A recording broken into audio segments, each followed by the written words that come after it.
నుంచి ప్రారంభం కానున్న పార్లమెంట్ ప్రత్యేక సమావేశాల నేపథ్యంలో విజయవాడ ఎంపీ కేశినేని చిన్ని కీలక వ్యాఖ్యలు చేశారు. కేంద్ర ప్రభుత్వం ప్రవేశపెట్టనున్న మహిళా రిజర్వేషన్ బిల్లుతో పాటు డీలిమిటేషన్ అంశంపై తెలుగుదేశం పార్టీ వైఖరి ఆయన స్పష్టం చేశారు. మహిళా బిల్లుకు తమ పార్టీ పూర్తి మద్దతు ఉంటుందని, దీనిని ఏకగ్రీవంగా గెలిపించుకుంటామని ఆయన ధీమా వ్యక్తం చేశారు. ఆదాయం ఎక్కడ ఎక్కువ ఉంటే అక్కడ సీట్లు పెంచాలనుకోవడం కరెక్ట్ కాదంటున్న ఎంపీ చిన్ని దగ్గర నుంచి మా ప్రతినిధి శివ మరిన్ని వివరాలు అందిస్తారు. బిల్లు చాలా కీలకంగా మారింది. ప్రస్తుతం ఎంపీ కేశినేని చిన్ని ఉన్నారు. సరేంటి దేశ చరిత్రలోనే మహిళా బిల్లు చాలా కీలకంగా పోతుంది, ఏ రకంగా తీసుకుంటారు? పరిణామం దేశ చరిత్రలో ఒక శుభదినం. ఒక మహిళ ఒక కుటుంబంని ఏ విధంగా మెయింటైన్ చేస్తుందో చక్కటి మహిళ అని చూస్తే మనకు అర్థమవుతుంది. ఒక ఆర్థికంగా కానీ, ఒక విద్యాపరంగా కానీ, పిల్లలకు విద్య చెప్పడంలో కానీ, ఒక క్రమశిక్షణ గల కుటుంబంలాగా తయారు చేయడంలో కుటుంబంలో ప్రతి మహిళ యొక్క శక్తి సామర్థ్యాలు మనకు అర్థమవుతుంది. అటువంటి మహిళలు మనం చూస్తే దేశం మొత్తం మీద బిజినెస్లో సక్సెస్ అవుతున్నారు, అన్నింటిలోనూ సక్సెస్ అవుతున్నారు. కాబట్టి వీళ్ళు రాజకీయాల్లో ఎందుకు సక్సెస్ అవ్వకూడదని అందరూ కూడా ఆలోచించుకునే విషయం. తప్పకుండా గౌరవ ప్రధానమంత్రి గారి ఆధ్వర్యంలో ఇవాళ మహిళా బిల్లు రావటం, ఇవాళ అందరు మహిళలకి ఒక చక్కటి వార్తను మనం అందిస్తున్నాం. అంతేకాకుండా దేశానికి ఒక అదృష్టంగా మేము భావిస్తాం. ఒక మహిళ మన ఇంట్లో ఉంటే మనం ఒక అదృష్టంగా భావిస్తాం.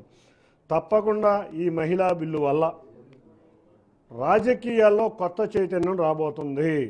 మహిళలు రాజకీయాల్లో రాణిస్తారు అని అందరం అనుకుంటున్నాం. ఇక తెలుగుదేశం పార్టీ విషయానికి వస్తే గౌరవ ముఖ్యమంత్రి గారు కానీ, మా స్వర్గీయ నందమూరి తారక రామారావు గారు కానీ ఒక్కటే, మహిళలంటే విపరీతమైన ఇష్టం. వాళ్ళని ఆర్థికంగా అభివృద్ధి చేయాలనే కోరిక వారికి. మనం చూస్తే ఆస్తిలో సమాన హక్కు తీసుకొచ్చిందే తెలుగుదేశం పార్టీ గౌరవ నందమూరి తారక రామారావు గారి ఆధ్వర్యంలో. అన్నిటికన్నా ముఖ్యంగా ఇవాళ మహిళలకి మేము ఆస్తిలో సమాన హక్కే కాదు ఎన్నో కార్యక్రమాలు చేస్తున్నాం.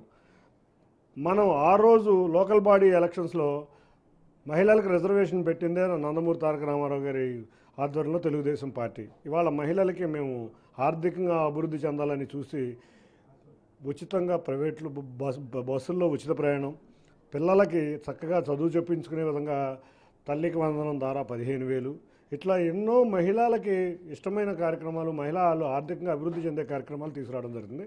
ఇప్పుడు రాజకీయాల్లో కూడా రాణించి పార్లమెంట్లో కానీ అసెంబ్లీల్లో కానీ చక్కటి ప్రాతినిధ్యం ఉండి చక్కగా రాజకీయాలు ఉండే విధంగా ఈ మహిళా బిల్లు ఉండబోతుంది. సార్, డీలిమిటేషన్ ప్రక్రియ వల్ల దక్షిణాది రాష్ట్రాలకు నష్టం జరుగుతుందని చెప్పి ఇప్పటికే తమిళనాడు, కర్ణాటక, కేరళ అలాగే తెలంగాణ రాష్ట్రాలు ఆందోళన చెందుతున్నాయి.